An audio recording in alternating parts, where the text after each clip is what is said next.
दोस्तों खुश आमदीद कहते हैं आपने इस रेगुलर के प्रोग्राम बाज़ार शेयर्स और ख़बरों में top stories of the day और बाज़ार जहां पर खौफ के बादल आज छट गए। बाज़ार में इजाफा देखा गया। हमारी जो प्रोजेक्शंस थी कल इनिशियली बाज़ार ने उसको मीट किया बल्कि उसको एक्सीड किया। 500 पॉइंट्स ऊपर उछाल बनाया बाज़ार ने। 79,585 पॉइंट्स का हाई, 1,046 पॉइंट्स का इंटरडे इजाफा। कारोबार का अख्ताम 500 पॉइंट्स की करेक्शन के बाद अपने इंटरडे हाई से हुआ। 78,987 पॉइंट्स की क्लोजिंग, स्टिल 448 पॉइंट्स का इजाफा। 2 दिन की लगातार एक किस्म की पैनिक के बाद आज देखा गया 1 रुपये की वैल्यू से भी कम का शेयर जो कि डबल और ट्रिपल होने की पूरी ताकत लिए हुए है।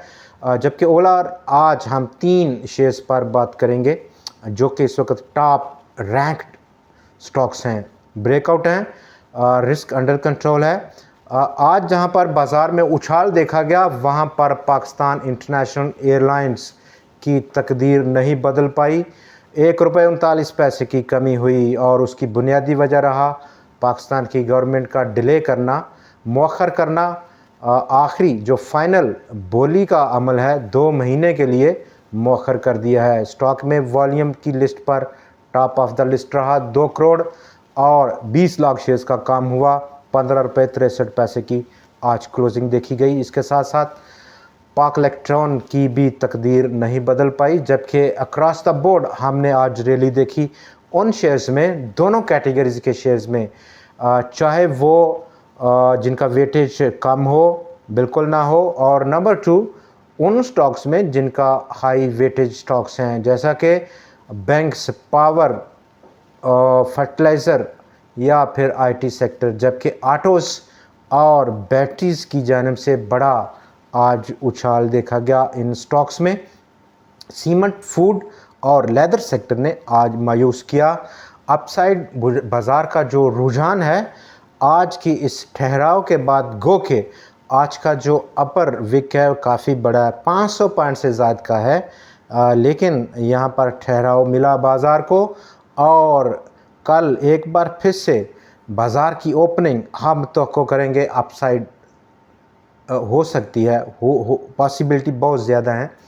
अपसाइड जो रुझान है एक बार फिर से हमें देखना पड़ेगा 79,249 पॉइंट्स इब्तदाई तौर पर। जबकि अगला पॉसिबल जो उछाल का लेवल है वो 79,555 पॉइंट्स की सतह पर रह सकता है। एक बार फिर से आलमोस्ट 500-600 पॉइंट्स का उछाल हमें देखना पड़ेगा कल के सेशंस में। टॉप 3 स्टॉक्स और उसके दरमियान top stories of the day, जैसा कि फौजी फर्टिलाइज़र बिन कासम का जो शेयर होल्डर्स हैं और उस सूरत में एफएफसी और एफएफबीएल का जो मर्जर है, इंज़माम है, उस कनेक्शन से जो शेयर होल्डर्स रहेंगे फौजी फर्टिलाइज़र बिन कासम के, उनको शेयर्स मिलेंगे 0.32 शेयर ऑन एवरी 1 शेयर। एक शेयर के बदले में 0.32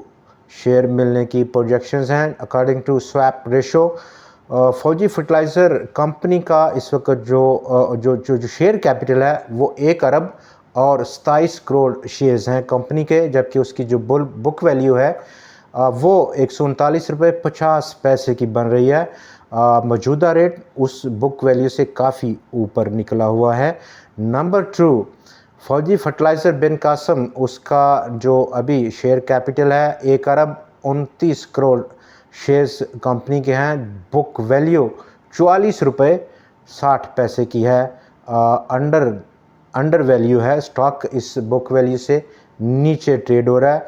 फिलवक्त जो रेजिस्टेंस है वो 45 रुपये की सतह का।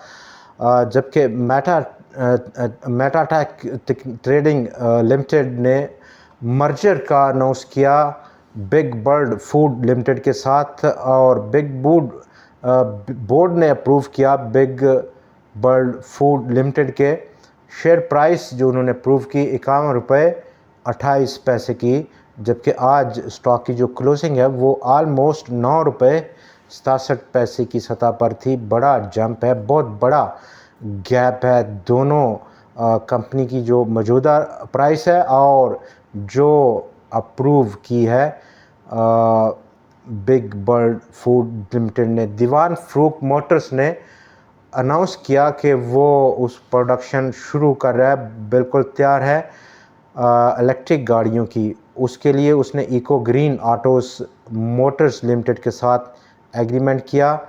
40 रुपये 27 पैसे की क्लोजिंग रही। स्टॉक की आज अपर कैप हिट हुआ और ये कैपेसिटी इनिशियली होगी 200 से 300 किलोमीटर की। अगस्त में प्रोडक्शन ऑनलाइन होने की तो आते हैं। फौजी फूड लिमिटेड का दूसरे क्वार्टर का रिज़ल्ट हाफ ईयर, जहां पर सेकंड क्वार्टर का result profit after tax 234 million रुपए रहा, 10 पैसे का अर्निंग पर शेयर। इससे पिछला जो क्वार्टर था यानी कि पिछले साल ईयर ऑन ईयर बेसिस पर वो 22 मिलियन का प्रॉफिट आफ्टर टैक्स था, 1 पैसे की अर्निंग पर शेयर था।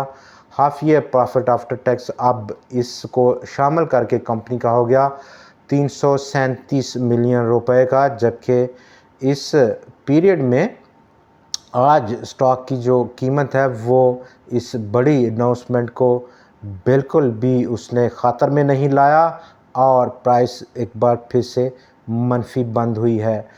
आज के दिन जहां पर हमने देखा कि दूसरी जो टॉप स्टोरीज़ अगर हम देखें और वहां पर हमें पाकिस्तान के फाइनेंस मिनिस्टर साहब आज चाइना विज़िट पर निकले हैं और सबसे जो टॉप उनका एजेंडा है वो 15-16 अरब डॉलर्स का वो लोन्स हैं जिनको वो रीस्ट्रक्चर करने का दरख्वास्त करने गए हैं चाइना को। देखते हैं कि क्या रिस्पांस आता है चाइना से। जो मोस्ट लाइकली जो चांसेस हैं वो कम हैं, रीस्ट्रक्चरिंग के चांसेस आलमोस्ट ज़ीरो हैं। इन केस चाइना अगर पाकिस्तान की ये जो दरख्वास्त है उसको एक्सेप्ट करता है, रीस्ट्रक्चर करता है, तो उसे देखना होगा दूसरे जो ममालिक हैं जैसे कि श्रीलंका या बेल्ट एंड रोड के दूसरे जो शराकतदार ममालिक हैं वो भी similar kind of request forward कर सकते हैं। तो इस चीज़ को कैसे मैनेज करेगा चाइना, तो इसके चांसेस लग रहा है कि 0% निकल सकते हैं। जबकि फिच रेटिंग एजेंसीज़ ने पाकिस्तान की गवर्नमेंट से एडिशनल डाटा मांगा है ताकि वो डिटरमिन करे कि उसको जो मौजूदा रेटिंग है पाकिस्तान की CCC उसको यहीं पे रखना है या उसे अपग्रेड करना मकसूद है। फिलवक़्त अपग्रेडेशन के लिए ये रिक्वायरमेंट जो कि फैच ने मांगी है, इंटरनेशनल मॉनेटरी फ़ंड के साथ हालिया डील के बाद ये रिक्वेस्ट पाकिस्तान को मसूल हुई है। सबसे टॉप ऑफ द लिस्ट रहा फैच रेटिंग का कि जो ग्रॉस एक्सटर्नल फाइनेंसिंग नीड्स यानी कि बैरूनी सरमाए की जो ज़रूरियात हैं पाकिस्तान की उसके बारे में वो काफ़ी तशवीश रखता है।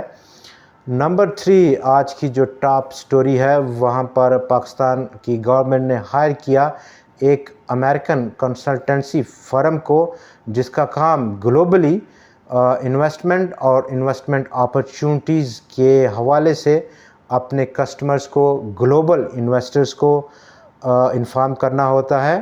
कैरनी वो अब पाकिस्तान के बारे में अट्रैक्ट करेगी फॉरेन इन्वेस्टर्स को, जिसकी आलमोस्ट 7,500 से ज़ायद की प्रेजेंस है। 40 ममालिक में ऑपरेट कर रही है कंपनी। पाकिस्तान की पावर बिजली की डिमांड उसमें कमी हुई। अगर हम जनरेशन देखें फिस्कल ईयर 24 के लिए 2% की कमी और टोटल जो पावर जनरेशन की अक्रॉस द बोर्ड तमाम हेड्स ने, चाहे वो हाइडल हो, कोयले की हो या IPPs की हो, 14,504 मेगावाट की कैपेसिटी इन यूटिलाइजेशन रही। जबकि टोटल पाकिस्तान के पास इस वक्त जो इंस्टॉल कैपेसिटी है वो 40,281 मेगावाट की थी 2024 के लिए। इसमें से 1336 मेगावाट की कैपेसिटी इखराज कर गई, निकल गई, वो कोटादू पावर की थी। और कोटादू पावर का जो कॉन्ट्रैक्ट है वो एक्सपायर हो चुका है। स्टिल अभी नेपरा ने उसको एक्सटेंड नहीं किया। ये वो वजह है कि कोटादू पावर की जो कैपेसिटी है वो अंडर यूटिलाइजेशन नहीं रही थी इस पीरियड में। इंटरनेशनल मॉनेटरी फंड और उसका जो एग्जीक्यूटिव बोर्ड है पाकिस्तान, उसके एजेंडे पर नहीं है अनटिल 31 जुलाई 2024 के लिए। हमारा जो अगला जो सबसे टॉप इस वक्त सेंटीमेंट है, जहां पर स्टेट बैंक ऑफ पाकिस्तान का रिव्यू मंडे को, या ये एक टेक्निकल उछाल है बाज़ार में। आज फिलवक़्त हम तवक्को करेंगे कि एक मिक्सचर ऑफ इवेंट्स है स्टोरीज़ का जो आज उछाल की बना।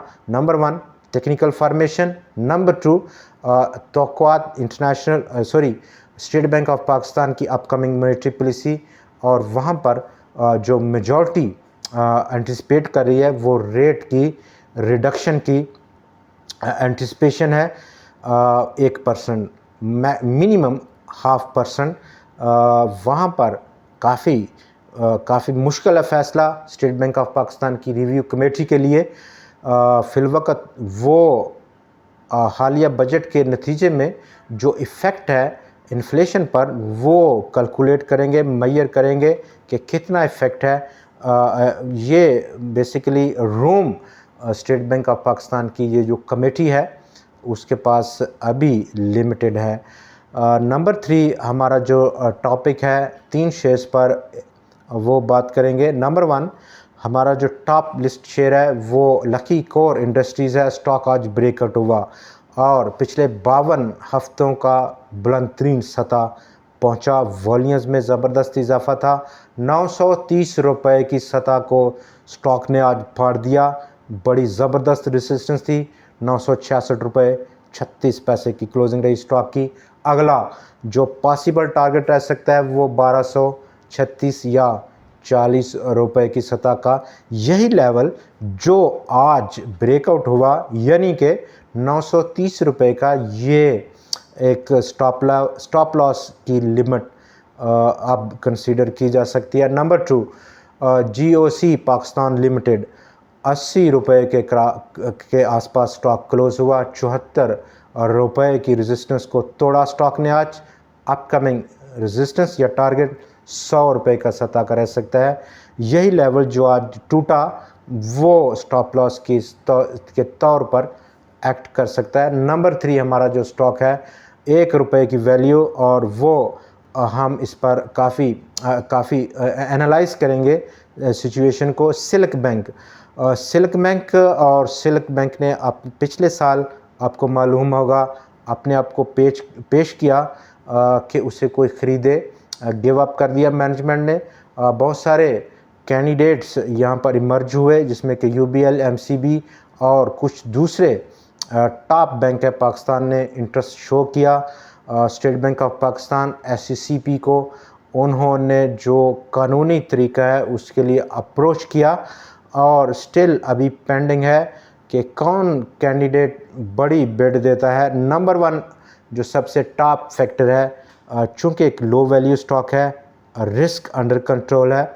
नंबर 1 जो बूम हम देख रहे हैं इस वक्त बैंकिंग सेक्टर में, और जो एक्सपेक्टेशंस हैं आने वाले कम से कम 6 माह के लिए, वो इस सिचुएशन को बहुत ज़्यादा प्रॉम्प्ट कर रही हैं, हवा दे रही हैं कि यहाँ पर अगर एक्वायर करता है कोई भी कैंडिडेट, चाहे वो UBL हो, MCB हो या दूसरा हो, तो उस कंडीशन में स्टॉक में नंबर 1 जो बेसिक हमारा फोकस है वो रिस्क अंडर कंट्रोल है। 1 रुपए की क्लोजिंग थी, 1 करोड़ से ज़ायद का आज काम हुआ स्टॉक में, अनचेंज रहा, कल के रेट पर ही बंद हुआ।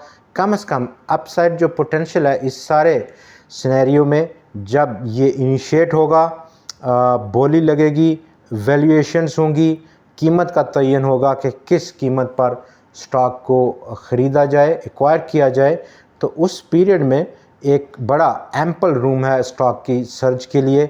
तो हम तो को करेंगे 2 रुपये। 2 रुपये का मतलब 1 रुपये से 100% का गेन, डबल। मैक्सिमम 3 रुपये की टारगेट प्राइस भी स्टॉक हिट करने की पोजीशन में है। रिस्क बेसिकली अंडर कंट्रोल है। डाउन साइड मैक्सिमम 70 पैसे का रिस्क लिए हुए है स्टॉक, और यही लेवल एक स्टॉप लॉस का लेवल भी है। कल फिर आपसे मुलाकात होगी नई खबरों, नए तज़िये और नए शेयर के साथ। तब तक के लिए हमें इजाज़त दीजिए।